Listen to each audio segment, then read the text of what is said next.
warahmatullahi wabarakatuh. Pertama-tama marilah kita panjatkan puji syukur kepada Allah Subhanahu wa Ta'ala karena telah memberikan rahmat dan hidayah sehingga kami dapat mengikuti kegiatan presentasi online dalam perkuliahan pada pagi hari ini dengan keadaan sehat, selamat, dan tanpa suatu halangan apapun.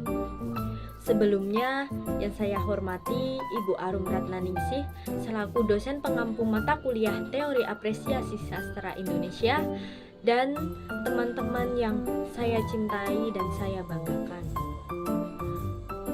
Pepatah mengatakan, tak kenal maka tak sayang. Perkenalkan, kami dari kelompok 1 yang beranggotakan saya sendiri, Salma Wijayani Deswara dengan NIM 2321800121 dan teman saya Zahra Lutfiatunisa dengan NIM 2321800116.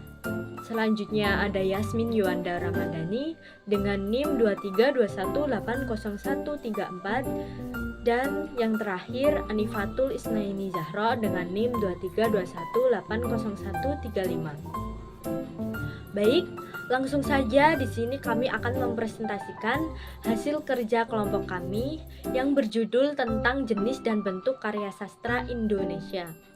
Kepada Mbak Yasmin dipersilahkan. Di sini saya akan menjelaskan tentang pengertian dari puisi.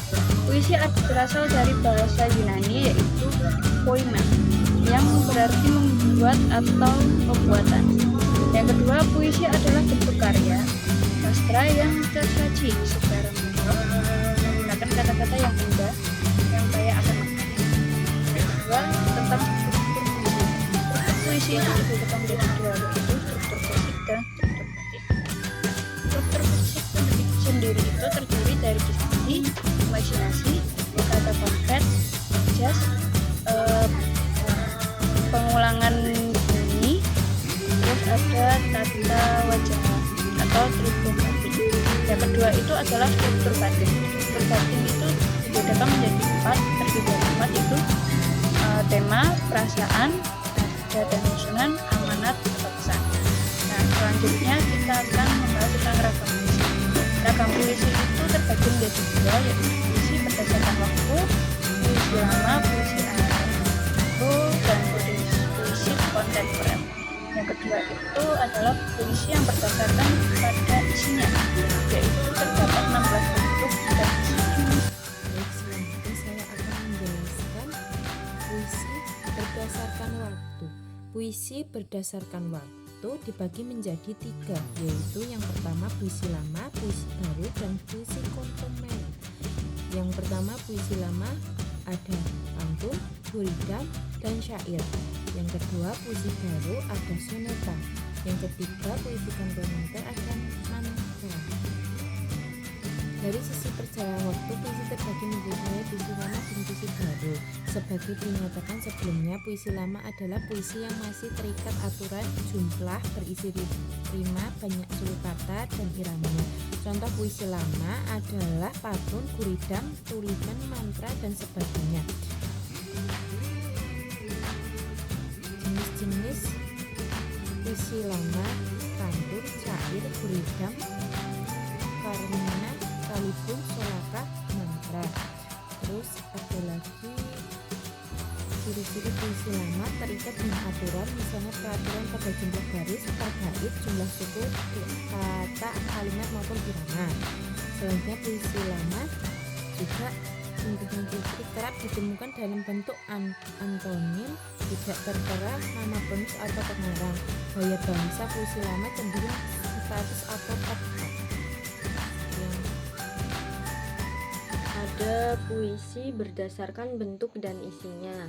Yang pertama ada puisi naratif, puisi yang terdiri dari suatu cerita dengan pelaku perwatakan setting maupun rangkaian peristiwa tertentu yang menjalin cerita tersebut. Wujud dari bentuk puisi naratif meliputi puisi balada dan puisi talent. Yang kedua ada puisi lirik, puisi yang berisi luapan batin individual penyairnya dengan segala macam endapan pengalaman, sikap maupun suasana batin yang melingkupinya. Wujud dari puisi lirik meliputi puisi karya Chairun Awal Sapati Djoko Damono. Yang ketiga ada puisi deskriptif. Puisi ini memberi kesan terhadap keadaan, peristiwa, benda, atau suasana yang dipandang menarik perhatian oleh penyair. Wujud dari bentuk puisi deskriptif yaitu puisi satir, kritik sosial, dan puisi impresionistik. Yang keempat ada puisi fisikal, puisi yang menggambarkan kenyataan apa adanya. Sifat puisi ini bersifat realistis, objeknya dapat dilihat, didengar, atau dirasakan. Wujud puisi meliputi puisi naratif, balada, puisi yang bersifat impresionistis, dan juga puisi dramatis. Yang kelima ada puisi platonik, yaitu puisi yang sepenuhnya berisi hal-hal yang bersifat spiritual atau kejiwaan. Cirinya meliputi ide atau cita-cita religius dan didaktik yang mengungkap nilai spiritual dan pendidikan secara eksplisit. Yang keenam ada puisi metafisikal, puisi yang bersifat filosofis dan mengajak pembaca merenungkan kehidupan dan merenungkan Tuhan. Yang ketujuh ada puisi subjektif atau personal, puisi yang mengungkapkan gagasan, pikiran, perasaan, dan suasana dalam diri penyair sendiri. Selanjutnya ada puisi objektif atau impersonal, puisi yang mengungkapkan hal-hal di luar diri penyair itu sendiri. Selanjutnya puisi konkret, puisi bersifat visual yang dapat dihayati keindahan bentuknya dari sudut penglihatan. Yang selanjutnya ada puisi diafan atau polos, puisi yang kurang sekali menggunakan pengimajian, kata konkret, dan bahasa figuratif sehingga puisinya mirip dengan bahasa sehari-hari. Ciri puisi ini sangat mudah dihayati maknanya. Lalu ada puisi perskriptif, puisi yang berupaya menyelaraskan kemampuan menciptakan majas, versifikasi, diksi, dan pengimajian sedemikian rupa sehingga membaca tidak terlalu mudah menafsirkan makna puisinya namun tidak juga terlalu gelap. Lalu ada puisi parnasian, puisi yang diciptakan dengan pertimbangan ilmu atau pengetahuan, bukan didasari oleh inspirasi atau adanya mood dalam jiwa penyair. Selanjutnya ada inspiratif, puisi yang diciptakan sesuai dengan perasaan batin penyair. Selanjutnya ada demonstrasi, yang melukiskan perasaan kelompok bukan perasaan individu.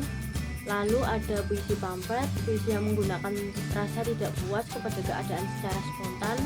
Lalu ada puisi alegori, puisi yang sering mengungkapkan cerita yang isinya dimaksudkan untuk memberikan nasihat tentang budi pekerti dan agama.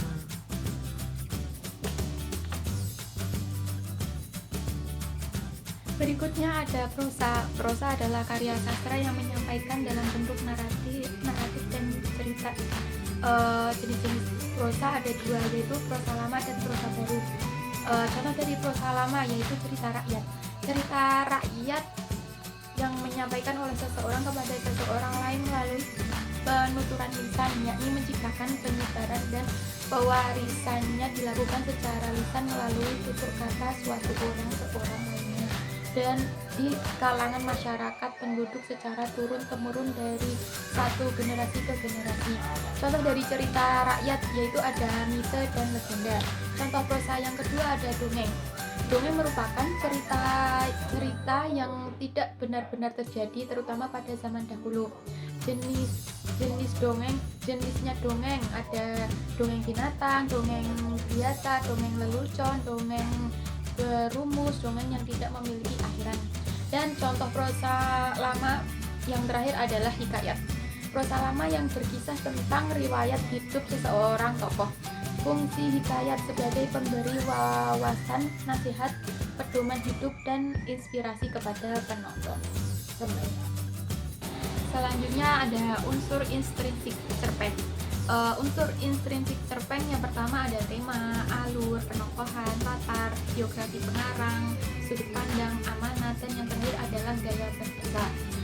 Selain unsur intrinsik cerpen ada juga unsur ekstrinsik novel. Yang pertama ada biografi pengarang, karya pengarang, proses kreatif pengarang, dan yang terakhir adalah unsur sosial budaya. Baik, selanjutnya ada drama. Drama merupakan bentuk karya sastra yang berusaha mengungkapkan perihal kehidupan manusia melalui gerak percakapan di atas panggung atau suatu karangan yang disusun dalam bentuk percakapan dan yang dapat dipentaskan. Ciri khas sastra drama yaitu naskah berbentuk percakapan atau dialog.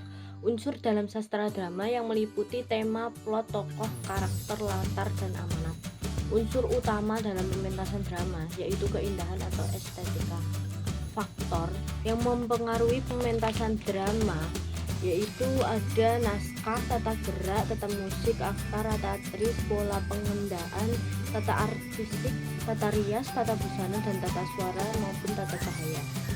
Selain itu, drama juga dibagi beberapa jenis, dari tragedi, melodrama, drama heroik, drama masalah, dan drama komedi.